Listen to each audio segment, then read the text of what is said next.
Hi everyone, Alexandra here, owner and founder of Vinok Personal Stylist, and guess what time of year it is? It's one of my favorite holidays, Valentine's Day!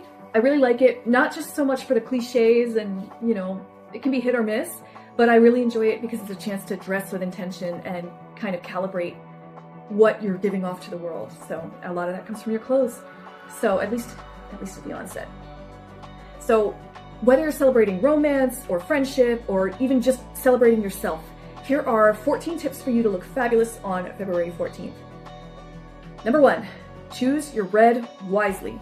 Red is the color of the holiday, don't get me wrong, but the right red matters. So cool undertones shine in like a bluer kind of red, like cherry, crimson, but warmer undertones do better with a tomato coral kind of red, somewhere in that family. So if red is overwhelming you, try wearing it away from your face, like your shoes, a bag, even just a tiny bit of lipstick, some earrings, something like that, or a headband, in order to mute that red a little bit.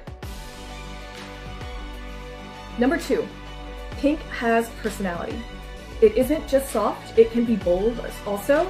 Blush and ballet pink, millennial pink, all of those feel pretty romantic, but fuchsia, magenta, those are more power colors.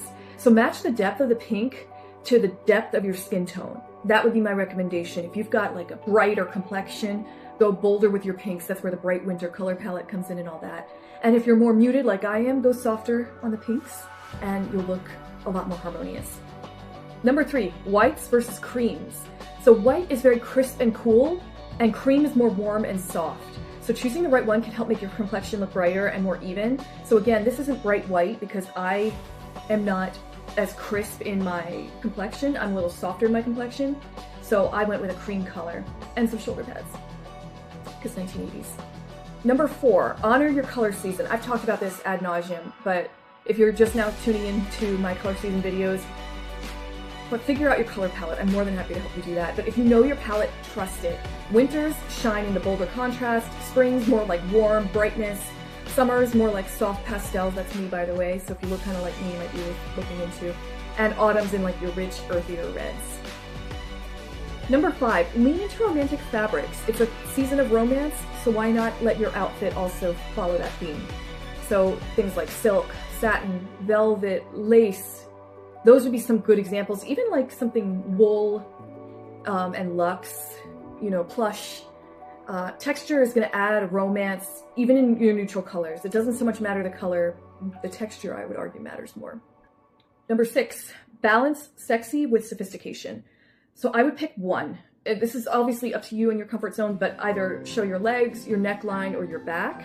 I wouldn't do all of them. I wouldn't wear super short and super low cut and then open back. I think that's just a little too much of a good thing. We all know you're a good thing, but maybe too much of a good thing in that case. So I would pick one because balance is going to keep that look elegant, confident, and sophisticated, which probably describes you pretty well. So number 7, sorry, I needed some tea break. Hello beauties, my beautiful followers. Anyway, number 7 is accessorize intentionally. So if you're color shy, accessories might be the way to go because they can be your best friend. Gold is going to add warmth to an outfit. Silver is going to add like this really cool polish. Pearls are going to add softness, and they are perfect for Valentine's Day. So you can't go wrong with really any of those. But again, listen to your skin tone to lead the way. Number 8, focus on skin first makeup. What does that mean? And that means radiant skin, flushed cheeks, hydrated lips. Valentine's Day beauty should look very touchable, but not heavy, not overdone. We all know about like the French makeup trends where it's just almost like barely there. I would go more that direction, maybe a little sultrier in the eye for Valentine's Day. Number 9, harmonize your lip and your outfit. I love this look. A bold outfit is going to pair well with a softer lip and vice versa. A neutral colored outfit can carry a bold red lip, for example, beautifully. So I think that would be a really good way to, just like you're not doing too much with, you know, low cut plus showing your legs plus showing your back, you're picking one and you're kind of making that the focal point. Is the focal point the outfit? Is the focal point your lips? It could be either one, but if you do too much, it might be a little too much. So right now I'm wearing cream color, but a bold red lip. Number 10, hair. Ideally soft, glossy blowouts, brushed curls, natural hair, you know, in a way that's softer rather than, you know, put back very tightly. Defined coils, that's kind of what I'm saying. Movement and shine feel more romantic than stiffness, stiff styling. So really lean into the softer feminine for Valentine's Day would be my suggestion, if that's the look you're going for.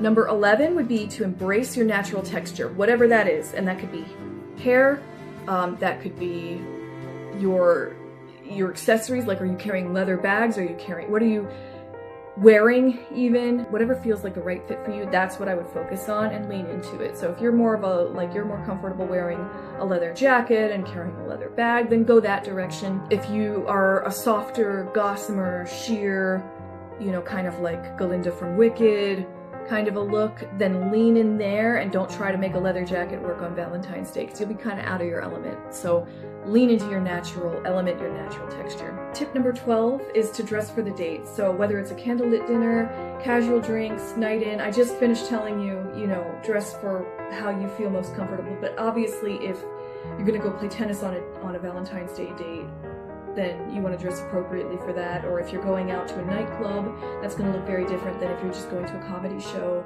Or if you are going out with your girlfriends salsa dancing, that's going to look very different than if you are going to a vineyard with a picnic. So just make sure you're dressing for the date. I have a ton of videos about like, what should I wear to this? So just look it up and see what comes up.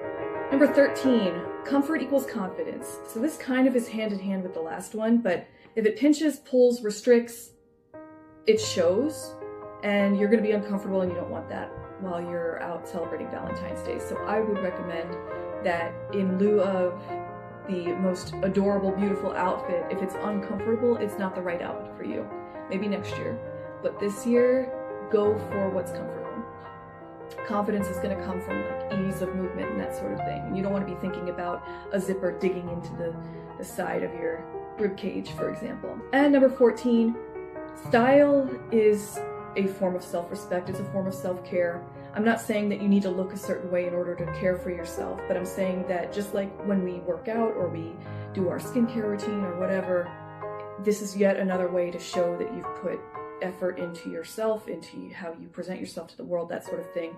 I would argue that dressing intentionally is a form of self-love, because you're telling the world and of course yourself that you matter. So however you're celebrating, just show up as your most radiant self. It will show through. And if you need any help discovering your best colors or your silhouettes, I've got you. Just reach out to me via my website and we'll set something up, okay? Happy Valentine's Day, happy Galentine's Day, whatever you're celebrating. I hope it's amazing like you are.